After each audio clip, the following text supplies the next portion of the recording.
Hi everyone, it's Ben here. Welcome to your Subject Studies 4, a History of Citizenship Education lecture. This is the first lecture that we're going to be doing as a flipped classroom model, and the reasons we're doing quite a lot this way this year is essentially because it enables you to access core information, core content at any point during the PGCE, even before the lecture is given.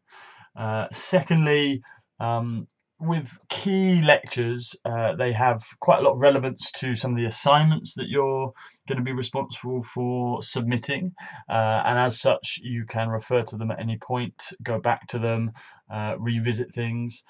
The third point is, in a sense, a flipped classroom model enables you to go at your own pace. You're not determined by, your learning is not determined rather by the speed at which my lecture proceeds, by the ability of other classmates to grasp information and what have you. Whereas when we are lecturing face to face, obviously, we have a timetable to keep to, whereas in case of a video, a timetable is entirely yours. So I hope to do quite a lot of this this year.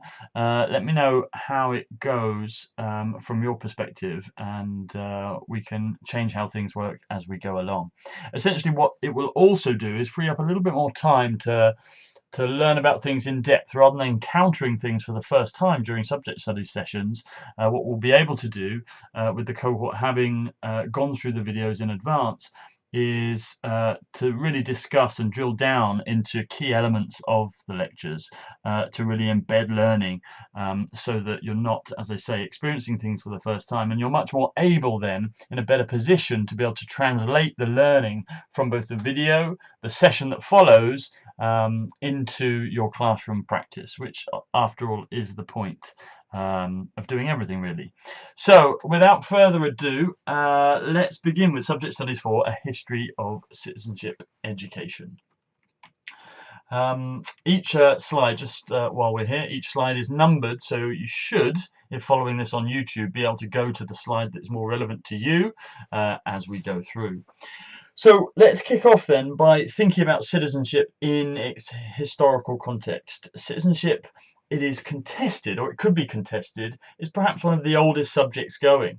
A second possibly to religious education, with churches, mosques, etc., being very early sites of learning through human history. I would contend that citizenship has its roots way back in ancient Greece, where, as a little reminder, where the sophists, which were renowned teachers of the time, would school the citizenry, and by that I mean men and soldiers only, alas. They would school many of the citizenry in the art of persuasion, of debate, of discussion, cumulatively known as rhetoric. And to receive an education, therefore, wasn't just to receive a military education, but it was to receive an education that would enable a Greek citizen to participate in Athenian democracy, to enable them to stand up and become leaders of their nation, and what have you. And as such, a citizenship theme was established a long time ago, let's say up to 700 AD. So you can trace the roots of a subject like citizenship, the roots of politics, which ultimately is the heart of citizenship, back a long way. We're now going to jump forward a long way to the 18th to the 20th century, and I'm going to map out a number of influences on the citizenship we see today in school. So let's map out some of them. I want you to, when I put these out there, I want you to really think about what contribution or connection you think these may have to the development of citizenship education. So first we have the rise of public or private schools in the 18th century. We have the Elementary Education Act, 1870, and some subsequent acts. We have the expansion of the franchise, so moving from 5% of the population able to vote to so-called universal suffrage. Two significant and hugely significant world wars that took place in the early 1900s up till 1945. And finally, both the expansion of the British Empire and then its contraction and resulting migrations to the UK throughout the latter part of the 1900s. So these are 5 different influences that I'm going to talk about each in turn, but it's significant to think about why and how these play a part in the citizenship that we see today. So have a think about that, and then I'll take us through one by one. So first of all, I want to focus on the rise of public schools or private schools, with that is schools that people pay to attend. So the rise of these schools, well, these type of schools increased in number significantly in the 18th century, and they had no connections necessarily to the state and were free to educate on their terms, free to give an education in the things that they felt were important for the cohorts and the students that they found within their walls. And many schools decided to perform a role and saw themselves performing a role in preparing the leaders of tomorrow. And their view on leadership is that politics was an essential part of the leadership dynamic. I mean, this remains true today, with one of the most famous and popular courses at Oxford and Cambridge and other significant universities being politics, philosophy, and economics. So a lot of public schools back in the 1800s saw political courses beginning, and young people being schooled in a similar way to ancient Greece, debating, the art of giving public speeches, the art of persuasion and persuading others of a particular point of view or course of action. And this became a cornerstone of, as I say, education for leadership, that I think an element of this still exists in citizenship education today. The second driver that I want to talk about is the 1870 Elementary Education Act, or Education Reform Act. And what this does was introduce an element of compulsion to education, as education was expanded to more and more young people.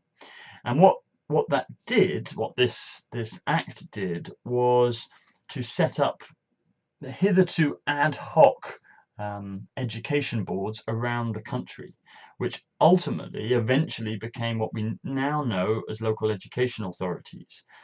Now, what this did was to try to bring about a strategic coverage of the country, of the United Kingdom, to enable young people to receive an education.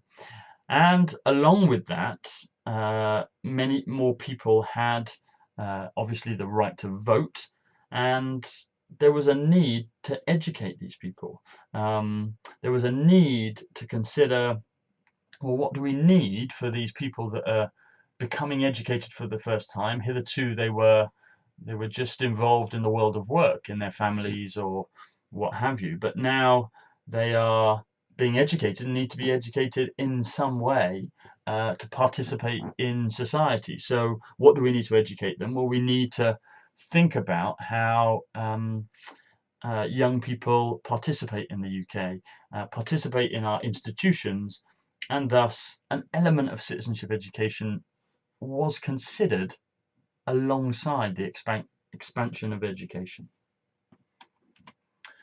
The third thing I want to talk about, and related to that, is the expansion of the franchise. As I mentioned, expanding from just 5% of the population, that's men only, to universal suffrage, 100 years later by 1928.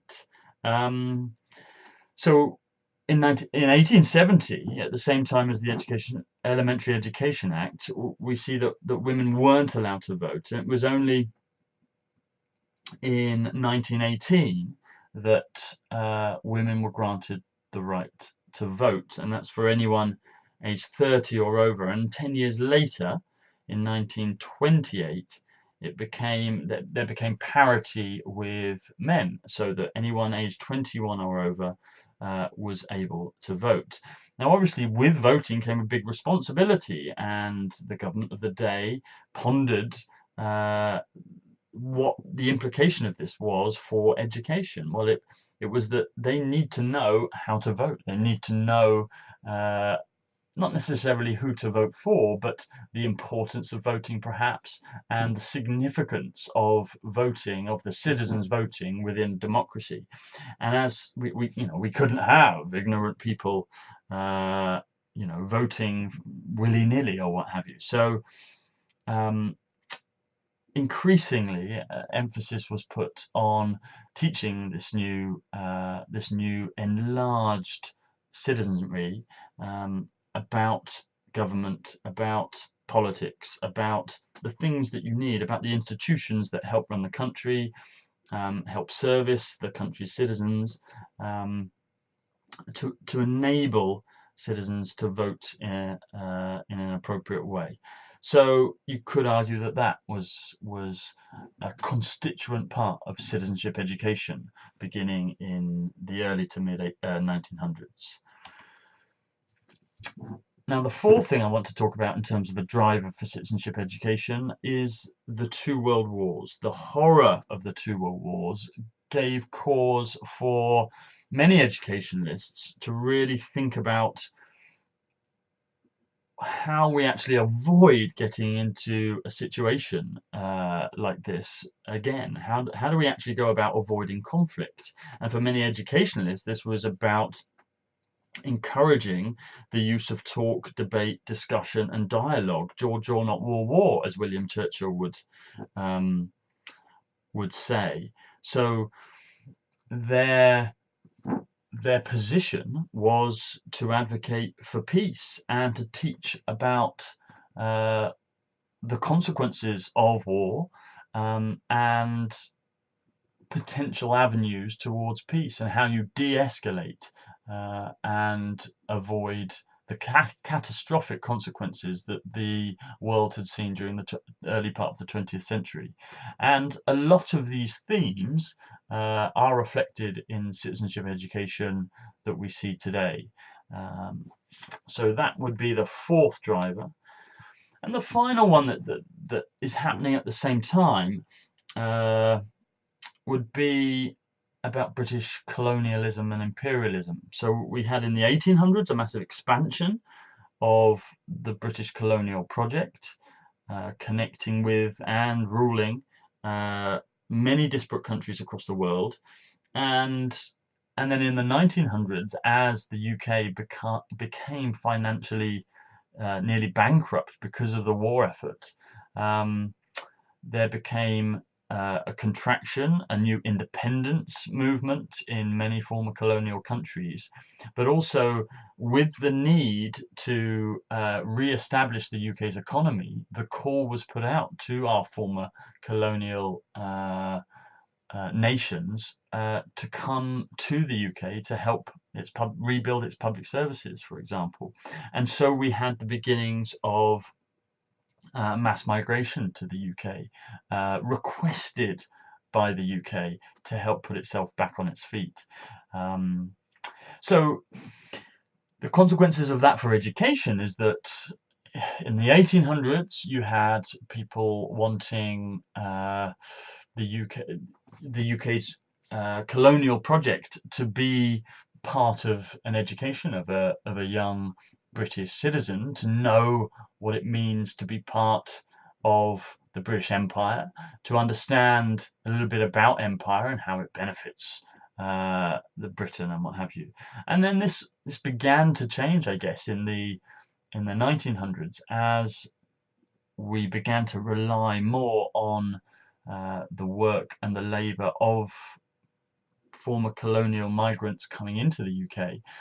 It was about how do you adjust the UK's curricula to um, satisfy the needs and the perspectives and the contributions of a very different uh, set of citizens who haven't grown up in the country and may have very different priorities and needs and wants and what have you. So how does the curriculum respond to that?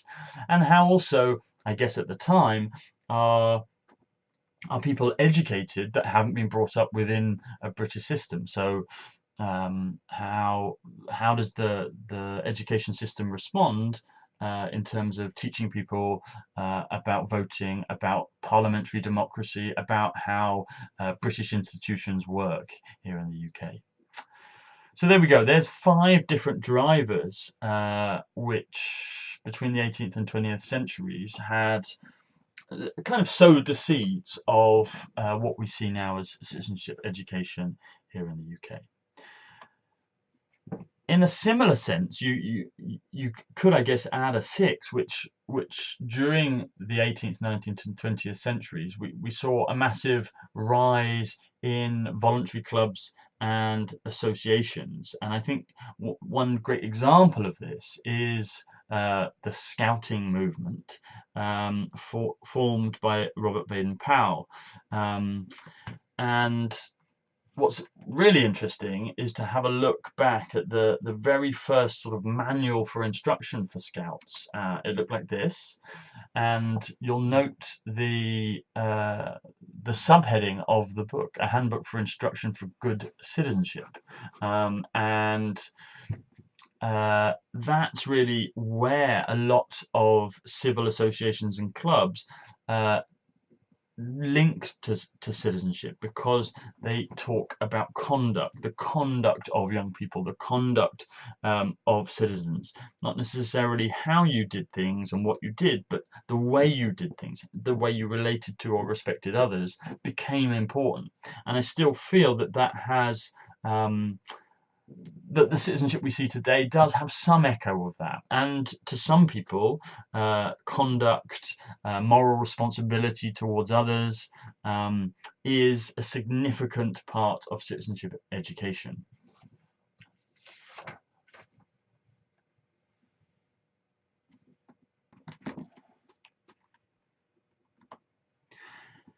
Now, at the same time, or a similar time in the 1900s, we saw the birth of national education programs, which came alongside the struggle for independence. So as countries became independent of their colonial forebears, countries really began to think about what it means for them to educate their citizens. Now, I think I spoke a little bit about this in the video for your interview, so you may remember back here, but I think I spoke about a couple of examples. I think first I probably spoke about France, and in the 20th century, how France really tried to cultivate a national identity and a more monocultural identity at that, one founded upon the principles of liberty, equality, and fraternity. And as in brother or sisterhood, as in equality, and as in freedom. And France really has been, trying to build that sense of a unique and monocultural identities, citizen identity, ever since. And it really is still struggling with that notion with, well, what if you look a little different? What if you celebrate a particular religion and you want to do so explicitly? We've seen many examples from France where of religious practices being banned under um, their perhaps more tightly straitjacketed um, uh, national identity. And to some degree, these questions and these debates are absolutely true and of the UK, but perhaps in a little less explicit sense. So that's France and its national education program. I think the second example I gave in the interview video was Mozambique, where in 1973, after independence from Portuguese rule, which had seen the diversity of ethnic groups within the country. I think there are about 23 different ethnic groups and languages spoken, with some favored over others. The independence from such favoritism and with particular groups being prioritized, gave Mozambique the opportunity to try and cultivate, yes, a single national identity, but not one based on any particular favoritism towards any given ethnic nationality or language. And so you had in Mozambique, as opposed to France, a real celebration of each ethnic group and the contributions of each, and a real trying to bring together under one diverse banner all the different groups that constitute the country. So two very different approaches to education and citizenship education within these nations. And you will find that across the country we have, across the world, we have varying different approaches depending on the country. Some want to inculcate in its citizens a real sense of patriotism, of flag waving. Others see the duty of a citizenship education to be about the promotion of democracy. Others see it to be about the promotion of freedom and liberty. Some to promote pluralism. Some to inculcate a real sense of strong national identity. But the interesting point, I guess, to note is that the UK was one of the last countries to actually solidify a form of citizenship education. It was one of the last to join the party, really, in the late 1990s. But more of that in a bit. So, in the 20th century, I've already alluded this to a bit. We had a largely fluid population within the UK and in England, and what this meant was increasing numbers at school, obviously, but also a changing population in Britain because of increasing amounts of migration, because of an expanding birth rate. We had lots more people with very different diverse backgrounds in our schools, and those two twin needs. How do we teach people about the British way, the British system, if there was a singular way? How do we teach people to participate in our so-called democracy? That need came to the fore, but also a need that, well, actually, people are coming into the UK, and the UK is changing a result. They're bringing their own heritage, their own culture, their own traditions into the UK. And to what extent do those that sit within the UK already as hosts, to what extent should they learn about the cultures of those they are welcoming in to the UK? So these twin questions began to influence the kind of education that we saw in UK schools. And I guess at that time, because of the structure of education within the country, as in it was very much determined on a regional or local basis by what I mentioned earlier, local education authorities, who had a lot of control over the education that its local citizens received. And as such, you might have found that particular metropolitan centres such as London, Liverpool, Manchester, Birmingham, with their populations rapidly changing, perhaps more than other more rural parts of the UK, they could have an education that is more based on the needs of its citizens. So you saw curricula which were a little more global in outlook, which did appreciate the starting points of more of a diversity of students within their classes, as opposed to elsewhere. So that's a little bit of a sketching of where education stood. Let's move on. Yeah, in 1988, we saw the Education Reform Act, and this was hugely significant in the education that we see today. And a lot of the trends that we see in the contemporary debates that we see really kicked off in 1988 with the Education Reform Act. Now, the biggest impact of this was to impose on schools, in a sense, a national curriculum for the first time, a guide to exactly what every student in the country was going to learn. You'll note that it's a guide to schooling in England, as at the time, and still is the case, Scotland, Wales, Northern Ireland were in control of their own education and curriculum. So I found this on the internet, which I felt was a very fair representation of the Act. Its aims to raise standards to make schools more accountable, but essentially the whole Education Reform Act project was, and the introduction of the national curriculum, was to restore control of education from supposedly left-wing local education authorities and put more control in the hands of the then Conservative government under Margaret Thatcher. And they did this by instilling, as I say, a national curriculum of which they determined largely the content of that curriculum. And that's why you see here, in terms of cons, there was for the first real time some strong political interference with education. There was less choice, with schools and local education authorities being less able to be flexible and respond to the needs of its citizens.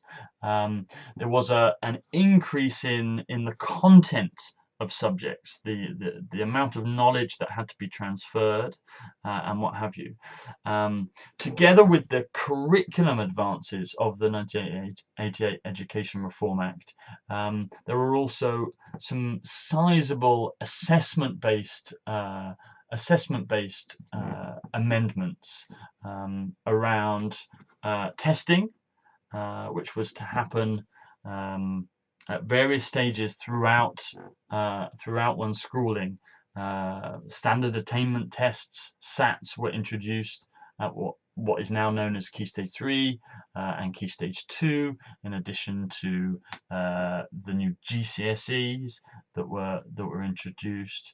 The antecedents, I guess, of academies were introduced through grant-maintained schools, which, whilst at the time most schools were funded through local education authorities who decided who gets what funding based on their intakes, some schools could apply to be centrally funded, and that meant they were grant-maintained. And in a similar sense as that remains true today with academies, which are directly funded, bypassing the local education authorities, by central government.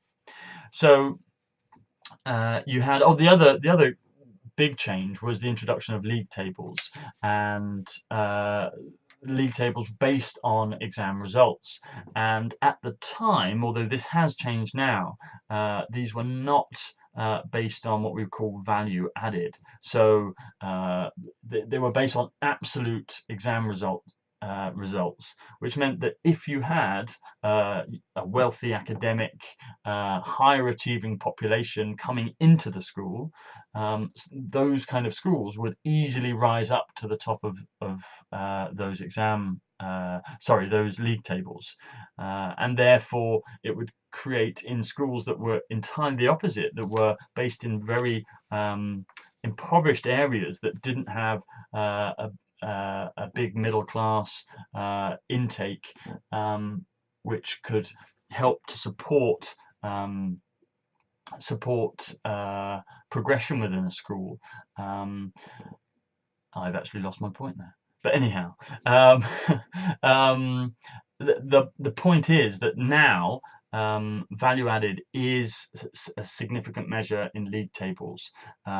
So the measures now take into account schools' starting point and student starting point, and the measures are determined on how much value added over and above national average expectations schools can add to students, no matter their ability at the start. It's about how much you add to those students. So anyway, hopefully I won't have too many more moments where I completely lose my train of thought. But anyway, that's a rough sketching of the 88 Education Reform Act, which had significant impacts on education. Now, I haven't mentioned citizenship at all when I've talked about it, and that's because citizenship at the time in 1988 still did not exist as a defined subject. Now, it was only introduced as a cross-curricular strand in the 1990s, early 1990s. Now, in the early 1990s, Thatcher was replaced by John Major just before the 1992 general election, and at the time there was a real well, between 1992 and 1997 there was a real campaign. The Conservatives called it a back to basics campaign for sort of upstanding moral responsibility to be brought back into the UK, and the slight problem with this, and they advocated within that an active citizenship kind of approach. They offered it as a cross-curricular strand to schools to try and develop. The issue with it was that it was non-statutory, so schools didn't have to do it. And when you're a school fighting trying to implement a new curriculum and what have you, with lots of well-defined subjects, an ill-defined overarching theme is something that is quite difficult to implement en masse. And so while some schools did think, well, this is important for our young people, the vast majority didn't touch it. And it also ran the other gentleman in this on this slide pictured is a gentleman called David Mellor, who was one of the cabinet members of the then Conservative government, and there were a number of instances whereby the Conservative government was pushing out this back to basics, upstanding moral conviction campaign, yet the behaviour of cabinet members and members of the government itself let these standards down, and David Mellor was one reputed person who also led to this kind of sense of active citizenship not really being something that the Conservatives really believed in, because their behaviour as individuals didn't really live up to the standards they were espousing to everyone else.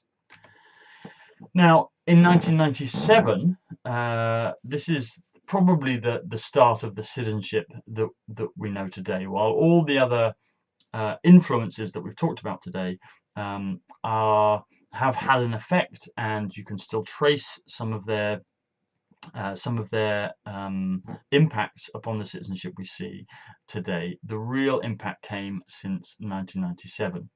We had a huge landslide majority for the Labour government, who overturned 18 years of Conservative Party rule and won a massive majority under the leadership of Tony Blair.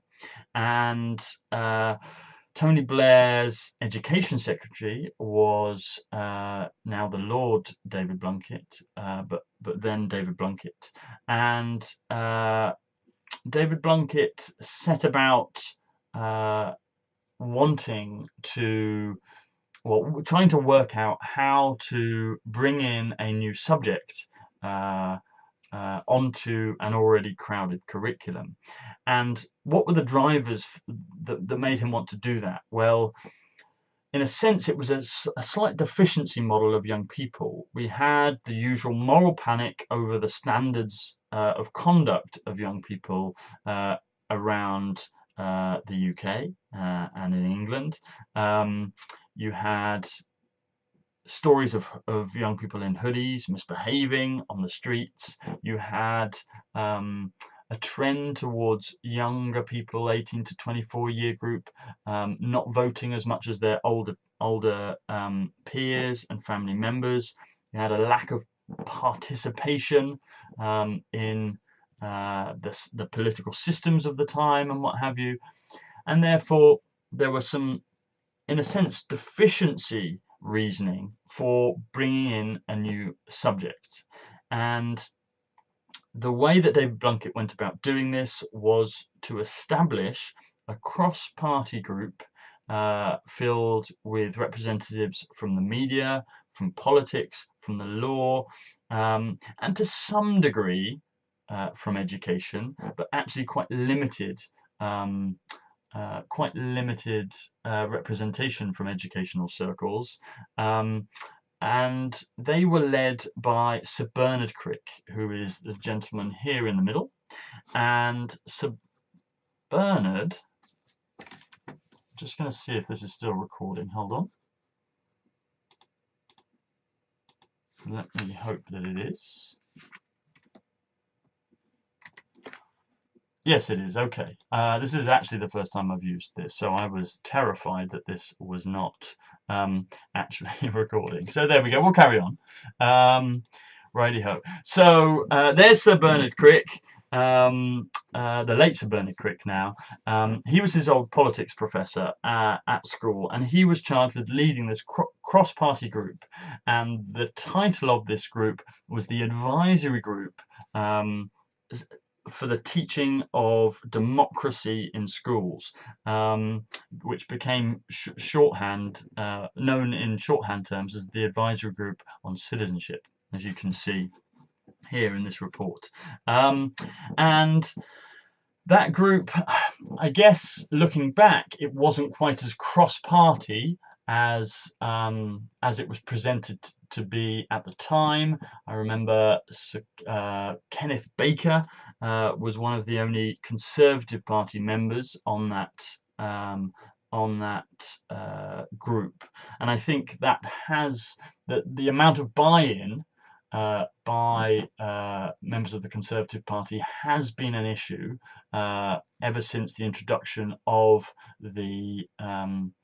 the subject, because ultimately, no matter that group was a cross-party group, it was seen very much as a Labour Party, more left-wing or at least centrist initiative, and as such, I think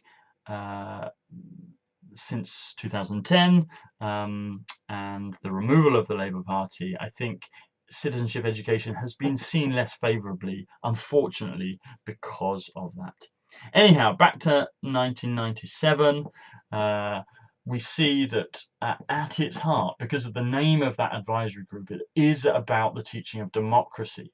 It is politics-based. Whatever the citizenship that was going to be created, it was going to be politics-based. And in 1998, as you can see, on the 22nd of September 1998, so 19 years ago now, the group reported and published its findings. It essentially gave quite a detailed prescription on what citizenship should look like in schools. Because it takes something to create a new subject. So they had to really flesh out what this new subject was. What exactly are we talking about? Are we talking about going back to the Scouts, are we talking about the conduct of people, how people relate to each other, morals and ethics? Or are we talking about systems, how people participate in systems of democracy, how they contribute to that democracy and are involved in their community? Or are we talking about both? We needed this sketched out because there were no trained citizenship teachers in schools. There was no expertise in schools, so that expertise had to come from somewhere. And the first site, in a sense, was this report. It's colloquially known as the Crick Report, and it should be an essential part of your reading because citizenship today can be traced directly from that point. I don't know why it did that. Anyway, so it is important to map out Bernard Crick's concept of political literacy because this forms a significant part, theoretical part of the so-called Crick Report. So the slideshow is going to get a little more wordy now, but there we go. So let's put some stuff up and then talk you through it. So he developed the notion of political literacy, and he pondered the question: well, what should someone who is politically literate be able to do or know? And he said that, look, somebody who's politically literate should be able or should need to know the following: the main issues of whatever it is, whatever contentious issue of the day is. They would know how to find out more about this issue, how to research the issue. They would know how it affects themselves and probably other constituencies as well. They would know a roadmap for how to affect change, and they would want and have the conviction to actually make a difference. And the key thing about this is that it's not, in a sense, just the first one. They don't just have the knowledge about the issue. For Crick, his notion of political literacy was very much an active one, that very much it is about how to affect change on this issue. It's not a theoretical understanding, but for him, you very much needed, in order to develop political literacy, to have an experience of trying to affect change, and that would enable you to unlock the pathway to affecting change in the future, no matter what the issue. And that sort of active model of political literacy became a key part of the Crick Report and Crick's vision of what citizenship was. Now, his model of political literacy, therefore, on a theoretical level, involved more than just knowledge and understanding of political facts and concepts. It also included values, which in a sense, motivated one to act when something was unfair, unjust, bad. So he talked about values of fairness, of good and bad, of wanting to make a difference. But also, it was also very much about, as I say, not just a theoretical understanding of the world and its issues and its problems, but it was all about the skills, how to affect change, how to debate, how to persuade others, how to build a following, etc. And these very much, later on down the line, it was hoped these would very much form the foundation of citizenship education. So then we come to the Crick Report. Let us think, how was Crick's notion of political literacy translated into the Crick Report, and what was being suggested for the subject of what became known as citizenship? Well, I'm going to put this out because the animation is not very good. The advisory group for the teaching of democracy in schools, as I've said, it was formed on a deficiency model. So here I talk about the negative social trends that were happening. Okay, low levels of participation, lack of interest in party politics, and what have you. Now it gave itself a huge task. And this, you read essays, almost all of the essays that have been written at some point will talk about written on the subject, that is, will talk about this quote, the beginning of which is, "We aim at no less than a change in the political culture of this country, both nationally and locally." Hugely significant. They're trying to change the political culture of a country, okay, by the introduction of a subject into schools in which, in these schools, there are no teachers, no trained teachers of the subject, and there is no expertise. So that is, when you think about it, a huge, huge, huge, huge task, both, I guess, conceptually, to conceive of what this subject might be, but also practically in terms of how you go about getting that expertise and that knowledge into schools to enable schools to pass that on to the students, who in time would be the ones responsible for this change in the political culture of the country. So a huge task. It said itself. Now, the Quick report did, in many, many ways. It's down to you really to go and have a look at the report and to see where well, to try and find out where it shows that it is not a dry, knowledge-heavy civics approach to citizenship, but much more an active, participatory, discursive subject. Okay, and that really does hold true. Okay, so it was based very much on Crick's concept of political literacy, not just knowledge, but values which motivate action, participation, and the development of skills in addition to knowledge. Okay, um, and this is where it gets tricky. It was reflected to some degree in the national curriculum and what's called the program of study. The program of study is just a list of stuff within a national curriculum subject that a school has to teach, a teacher has to teach. So you will very much need to know what the program of study says for citizenship now in 2017.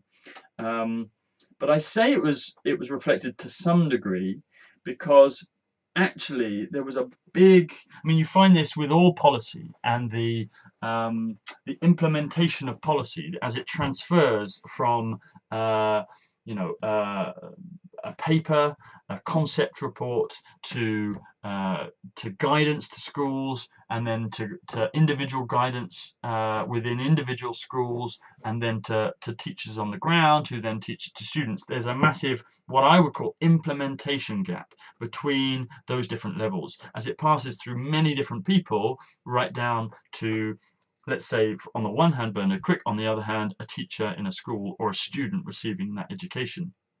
And one of the big leaps to be made here was from his advisory group to the Department for Education and those responsible for creating the curriculum. And I think part of this perhaps was down to the lack of educationalists being on his advisory group, because seemingly, based on the evidence we can see, there was a lack of understanding, even from Ofsted, from the Department for Education, from the Qualifications and Curriculum Authority, and that group is now defunct, but they were the people responsible for designing and implementing the curriculum. And so, anyhow, so there was a big difference between what Crick was saying and what the advice to schools was saying. More of that in a minute. What Crick did say was that there are three strands to his citizenship, and political literacy, as we've said, was one of them. Okay.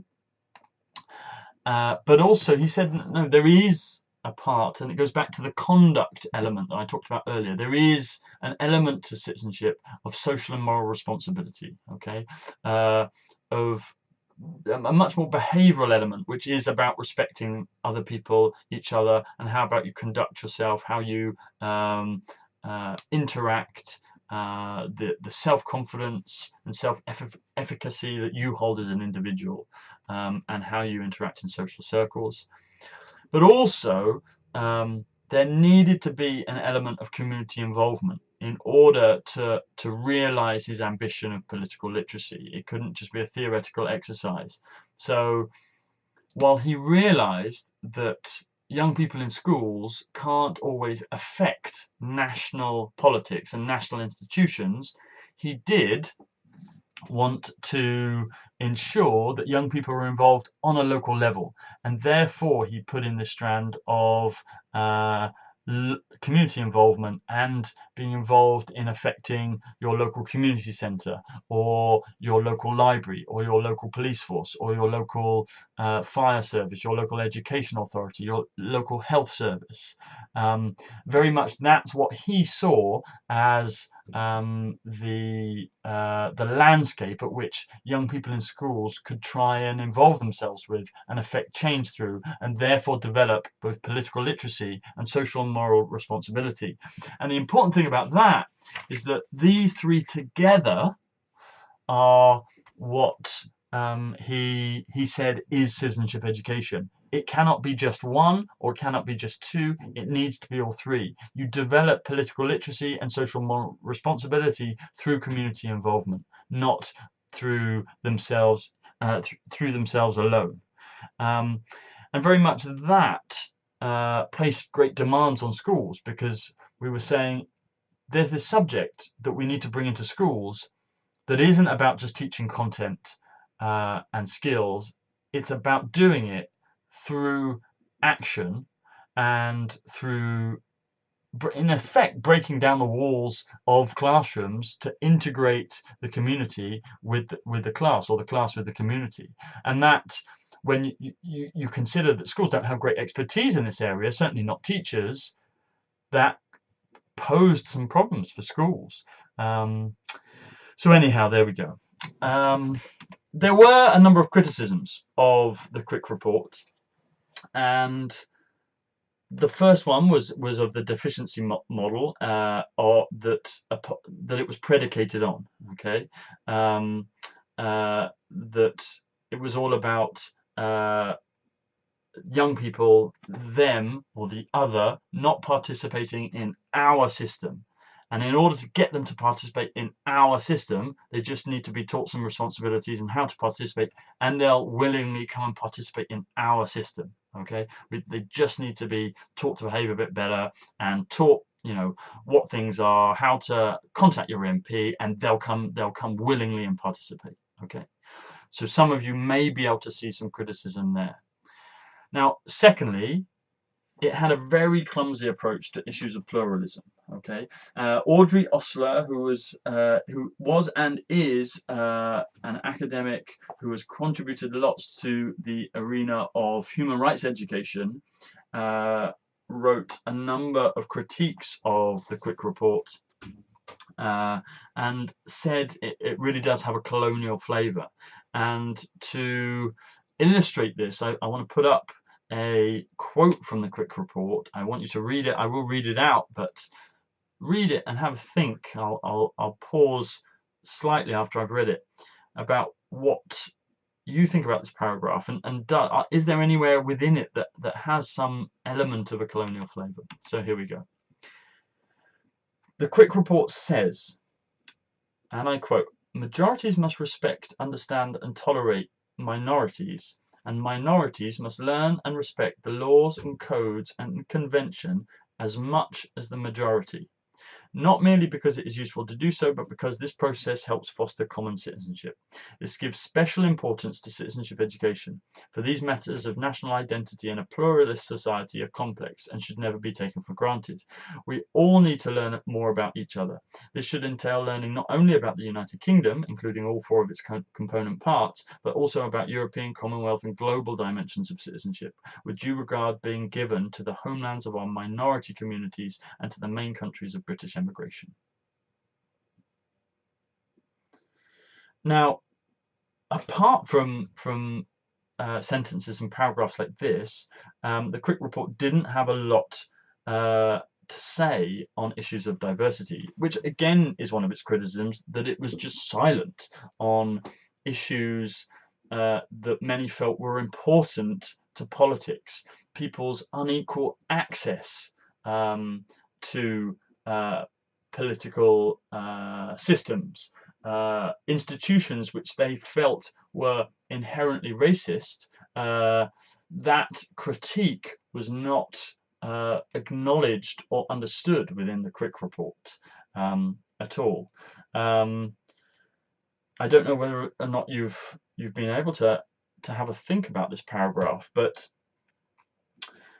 one of the problems that has been identified here is that it treats minorities in an inferior way to majorities. If you read that first sentence again, it seems to suggest that minorities don't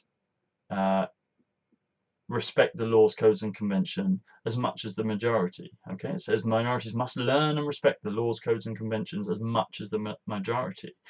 And that is an example of one of the real critiques of the Crick report from the likes of Osler, that it is very colonial in nature.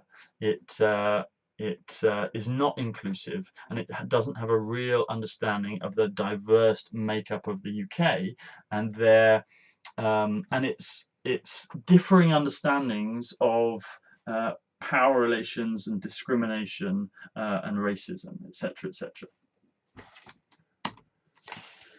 Now, despite these issues, the Crick report was translated into guidance for schools, into a program of study, and in 2002, 17 years ago, it became a compulsory subject first taught in schools. This was a big success. Compulsory. The government, in a sense, the Crick report was a recommendation of a report. The government could do with it what it pleased, and it did decide to make it a compulsory subject, i.e., every single state-funded school had to teach it. Okay, every single state-funded school had to teach it. And the Crick, although this was a recommendation, the government did recommend that 5% of curriculum time, approximately an hour a week in a 20-hour timetable, was given over to citizenship. Okay. Now, there were issues with this, okay, in the sense what the Crick report had done and what the government guidance through the QCA, through Ofsted and what have you, did was to identify what had to be taught. Okay, this is what had to be taught. But what it didn't do, and it didn't give advice on, was how schools implemented the subject. They recommended 5% of curriculum time, but they didn't say that has to be a standalone subject. So what you had was schools deciding how to do it themselves. Some schools said, yeah, we're going to put it on the timetable as a standalone subject. You've got to think about it. Most schools did not have experts in their school at the time. Some may have had, politics teachers. Some may have had humanities teachers, RE teachers who might have wanted to take it on. But that meant that a lot of schools decided to combine it with other subjects they thought relevant. So some schools put it with RE, some schools put it with humanities. A lot of schools, seeing citizenship as much more about being a good citizen and a behaviour and conduct orientation to citizenship, put it with PSHE, which is about personal, its first word is personal education. It's about the personal and private realm of a student's life. And in my view, that was a misunderstanding of what citizenship education was about. But partly, the reason for that was because the only guidance that schools really had was either the Crick report or a very, very short program of study, as in national curriculum. Because although it did outline knowledge and understanding about being an informed citizen, skills of inquiry and participation, skills of participation and responsible action, okay, it was very, very brief. Okay, it was maybe 2 pages long. Compare that to pages and pages for every other subject. Now, Crick said that teachers should read it alongside the Crick report, but the Crick report was never meant for consumption inside schools by teachers. It's a confusing, very, very dry document. So there were problems here already with implementation and about schools understanding what it is. And a particular problem was in schools trying to get their heads around what Crick meant by active citizenship, and the community involvement element to citizenship. The active element, which gave it that identity, was, as I say here, was relayed in just one sentence of the program of study. Pupils should be taught to negotiate, decide, and take part responsibly in both school and community-based activities. Both school and community-based activities. But the nature of those activities, it was not clear. So you literally had schools saying, what this means is that citizenship is group work. Well, we do group work in PE, in science, in drama. So surely citizenship, that element of citizenship, that active element of citizenship, that happens, but in other subjects. So we don't need a subject on our own. We can just map where citizenship exists in terms of the active element. Now, obviously, if we go back, we know that what Crick was saying is that citizenship only existed if these three elements combined. So you couldn't have a bit of group work in one place and then some learning about politics in another place. The two had to be connected in some way for it to count as citizenship. But the guidance wasn't strong enough to allow that. So the guidance, as it says here, from Ofsted and DFES was unclear. So all of those reasons gave rise to some problems embedding it in schools. And if you have a look, this is a typical timetable of a student in an English school. Where do you find the time to put it in an already crowded, atomized curriculum like this, where subjects are very clear, defined, differentiated blocks? Where do you find the time? Which subject takes the hit? Yeah, do you extend the school day? Do you put it with something else? As you can see in this school here, that C is a telltale sign that they decided to put citizenship within PSHE. But most teachers of PSHE weren't experts in citizenship at all. Indeed, they weren't really experts in PSHE, given that there is no PGCE in PSHE, and there has been. I don't think there's ever been one. So there were problems embedding it. Okay, the experts didn't exist in schools. So there we go. Now, having said that, at the time, the Labour government did realise that to implement a new subject in a school, you do need to give it some support and some resources. So there were some clear successes that helped build citizenship in schools. For a start, there was a well-funded subject association that had money to help train teachers.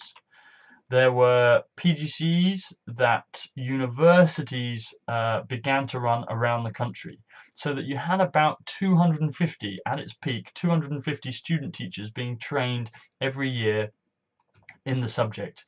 That's in places like the Institute, London Met University, but also quite far and wide. You had courses in Cumbria, in Exeter, down in the southwest, in Bristol, in York. So a big diversity of courses, which really helped get the first generation of citizenship teachers off the ground. You also had exam boards coming together to write GCSE citizenship studies exams. The first to appear was a short course, that's a half GCSE, but that meant that citizenship could compete with other subjects. At the time, short courses, GCSEs, were part of league table results, and therefore many schools looked at citizenship studies and thought, well, we can put a lot of our students on that, and that can help our league table position. So the GCSE short course became very, very popular and helped. No longer in many schools was citizenship the subject where students weren't examined in, and they could just have either a discussion or treat it much less seriously compared to other subjects. Now there was a GCSE in it, and they could get something. They could get something that was, in their view, worth something. Not just for the learning itself that you got from the lesson, but because you got a qualification at the end of it. So that helped citizenship compete, in a sense, with other subjects, put them on a similar footing. The government also funded, through the DFE, an advanced skills teachers network of teachers that would be responsible for furthering the teaching of citizenship and other subjects. But what it meant is that you would get an advanced skills teacher in one school, and 1 day a week they would be able to travel to other schools in their local area and support in the development of teaching in whatever subject they were an advanced skills teacher in this case citizenship. Excuse me. At the same time, there was a lot of local education authority funding channeled from central government that went towards local education authority advisors for each different subject. Now, there were advisors either just for citizenship or for PSHE and citizenship in every borough in London, and they helped to have an oversight and a coordination of what citizenship education was on offer in every school in their borough. So they're a very good link to oversee the quality of citizenship education, but also help to improve it. They ran trainings, they enabled schools to come together and share best practice, and really helped at a time where there wasn't much expertise in schools. They really helped improve the quality by getting citizenship teachers or teachers with the responsibility to teach citizenship together. Finally, the Specialist Schools and Academies Trust launched in the early 2000s, soon after citizenship came on the scene, a humanities specialism. And you'll still see to this day some schools called humanities colleges, just as you see some schools called specialist maths colleges or specialist science colleges or technology colleges.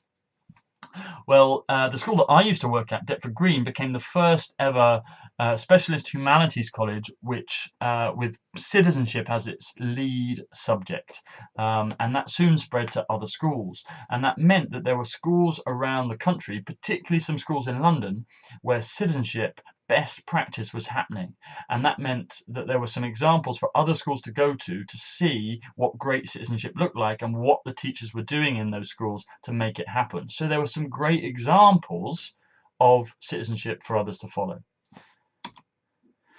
Now, in the 2000s, there were a number of issues, and partly in response to the criticisms of Crick, there were a number of highly significant events within British society which led ultimately to a review of citizenship education in 2007 and the publication and addition of a fourth strand. In addition to social moral responsibility,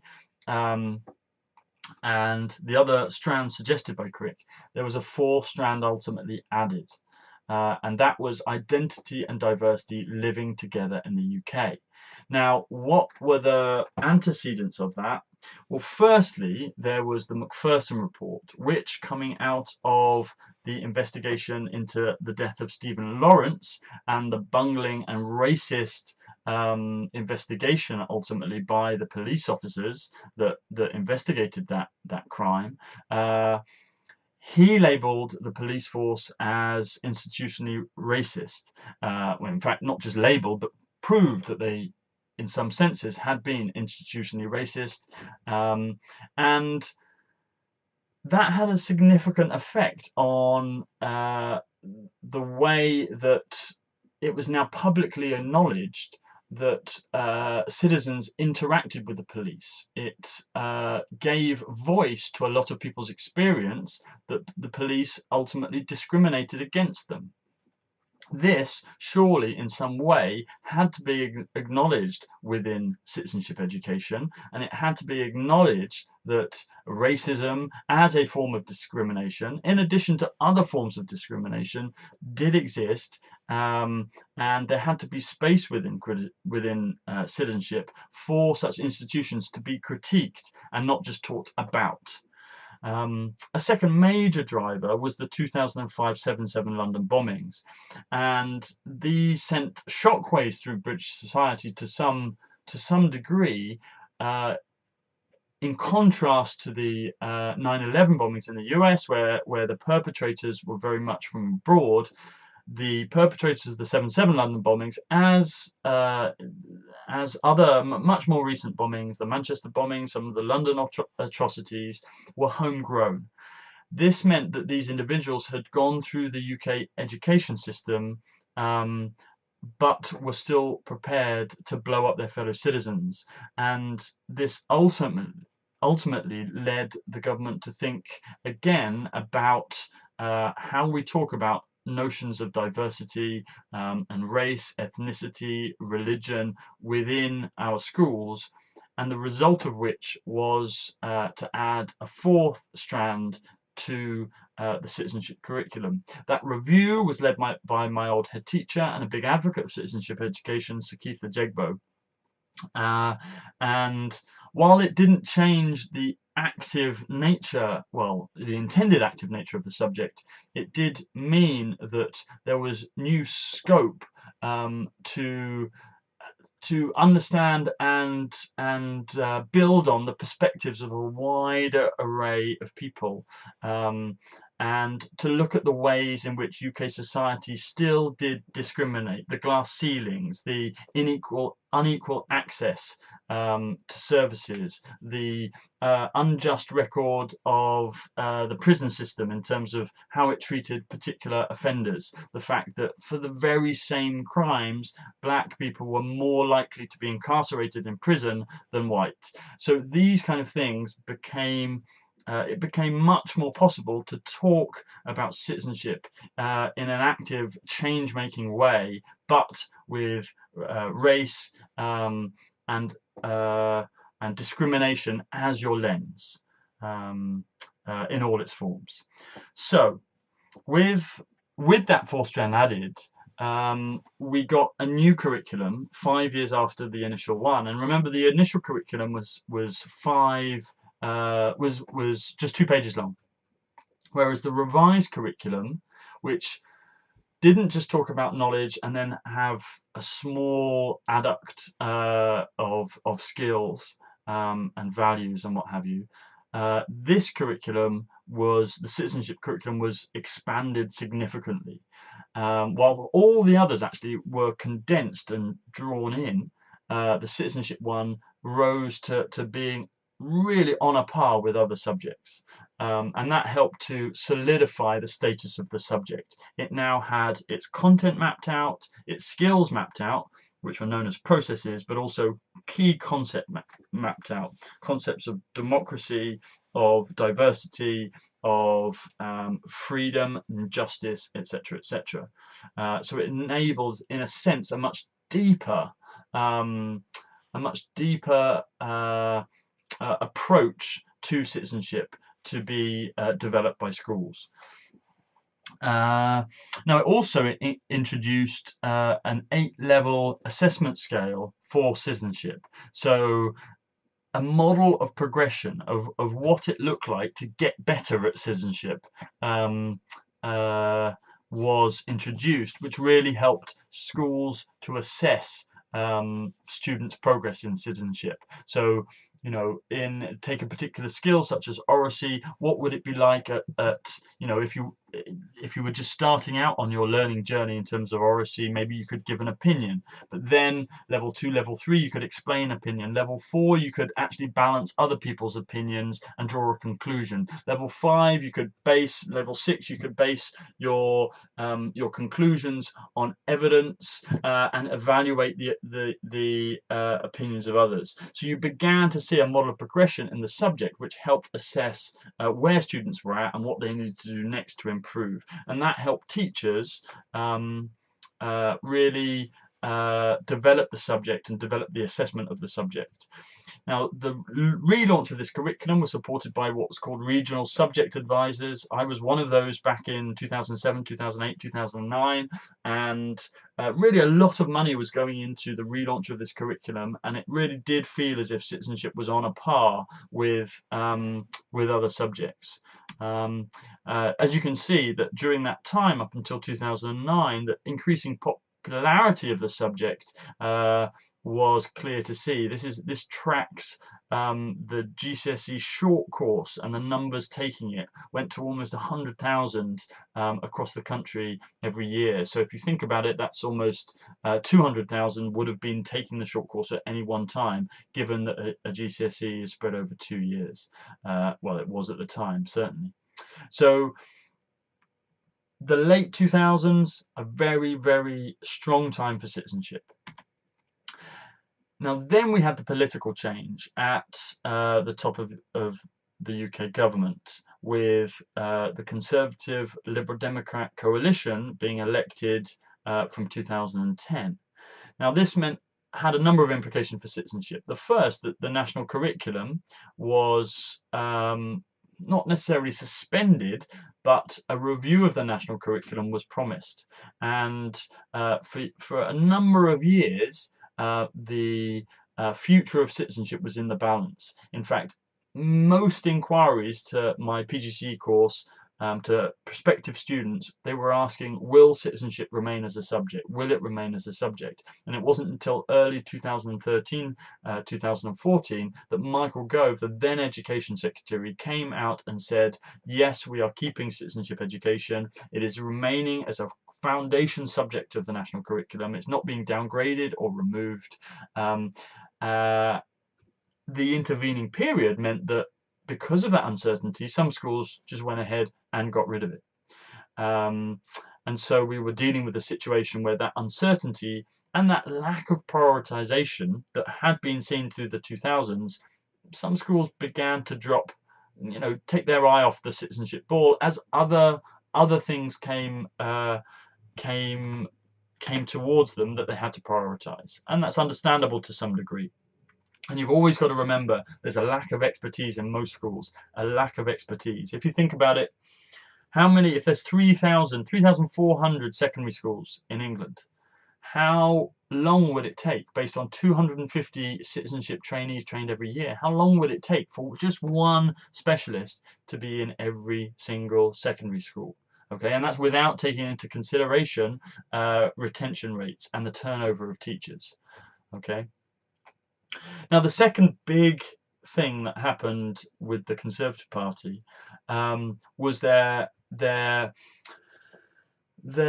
embrace of the Labour Party's academisation programme. Now, originally, the academisation programme was intended for underachieving, generally inner city schools, as a way to get sponsorship from external providers, give an extra financial boost to schools, to try and improve the results of effectively failing schools. The first academy, I believe, was City Academy in Bristol, but the Conservative government came in and changed the rules effectively. Not only did they allow sponsored academies to flourish, so a vast new number of schools were able to convert and bring in new sponsors. So you have huge multi-academy trust chains, such as ARC, such as Harris, the Harris Academies and what have you, that you may have heard of, sponsored by private investors and interests. They also put in a new strand of academies, which were what were called converter academies. Now, that goes back to the grant maintained schools. They allowed schools that were outstanding, first of all, and then outstanding or good, to convert to academy status, thereby opting out of local authority control and therefore taking charge excuse me, of their own finances and their own intakes. What that meant is that effectively head teachers had a bit more money to spend and could decide where to spend it, and what have you. But it also meant that schools became unaccountable to the citizens that lived around them, so to parents, whereas previously uh, they would be controlled by local education authorities that ultimately are democratically accountable in the local area. Um, Academies with corporate interests or opting out of the local education system weren't accountable to local interests, and that is an ongoing debate in the education sector, obviously. Now, that had a big impact on citizenship because not only did they introduce the academy system, they also disapplied the national curriculum to those academies. So you get a huge swathe of new academies coming, but all of those academies not having to teach the subjects in the national curriculum. And you think, wow, that's almost crazy. Why would they do that? In a sense, they were saying they want to give flexibility and choice to schools, to academies. Okay. At the same time, all state schools had to, or state main controlled schools had to keep teaching the curriculum, but academies didn't. Now, in a sense, academies were never going to stop teaching the subjects that contributed to their league table positions. So you're never going to get academies dropping maths, science, and what have you. However, you may get academies slimming down the number of subjects they offer, okay, or removing the subjects that they didn't feel there was great benefit to themselves, their students, perhaps their league tables from delivering.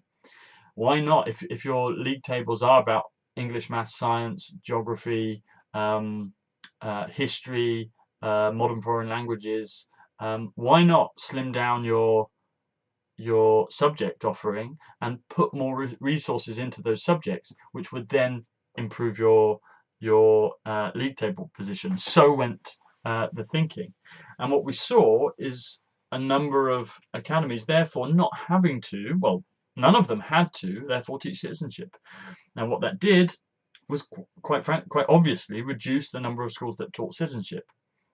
As it happens, and let's just have a look at the numbers actually. This is 2017, so this is the numbers.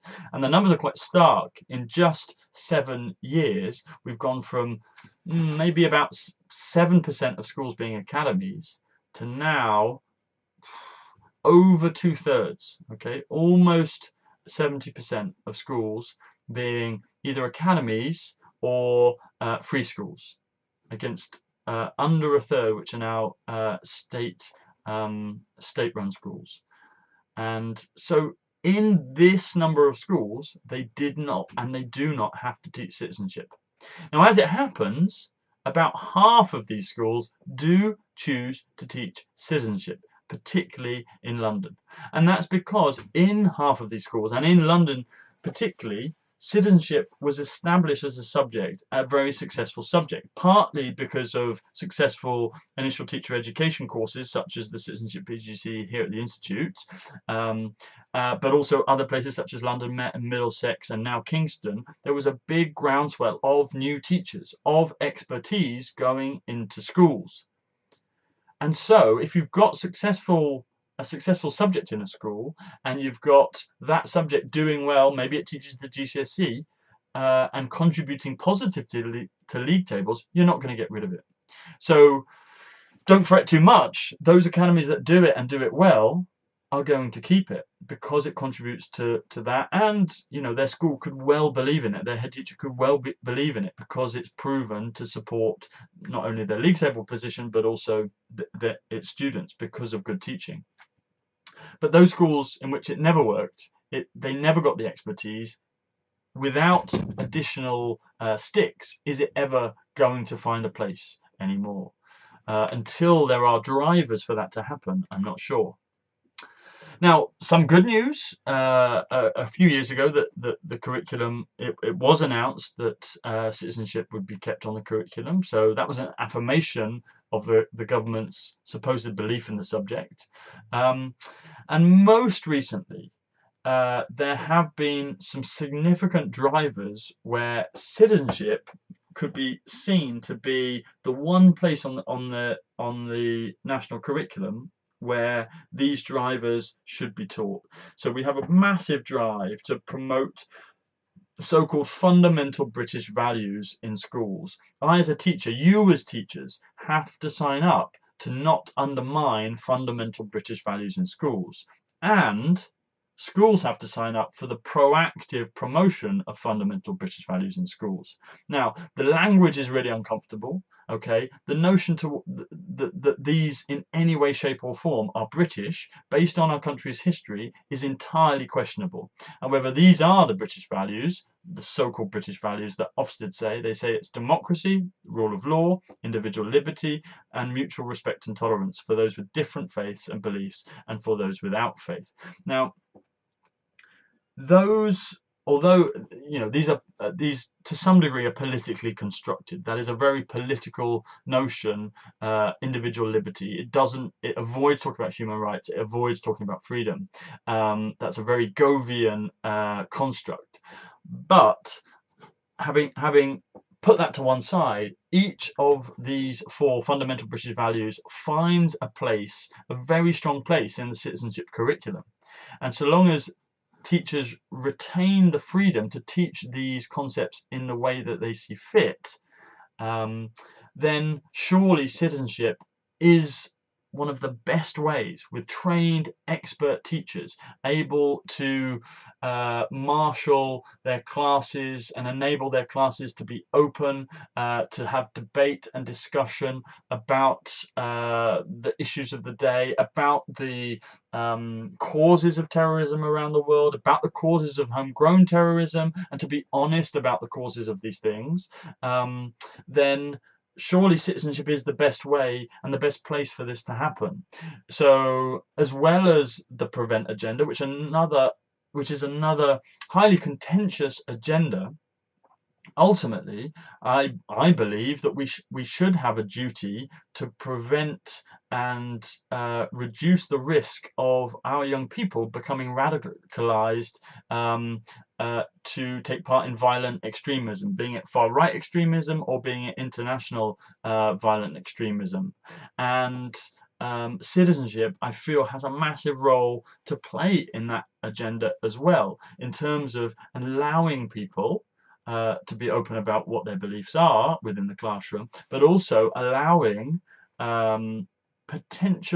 potentially violent extremist views, or views that could lead to that, to be deconstructed.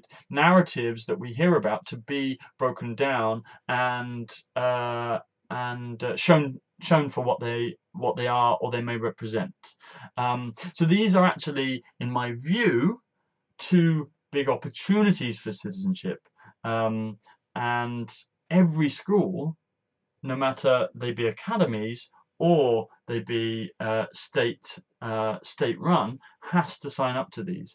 So in a sense, at last, although the presentation of these is problematic, at last we do have some more drivers for citizenship education in schools. And perhaps it is for us as citizenship teachers to flag this up to schools, to say, look, the place where this should be happening needs to be happening in a place which is where skilled, qualified, knowledgeable citizenship teachers sit, and that is the subject of citizenship. So these can be seen as opportunities as well as threats.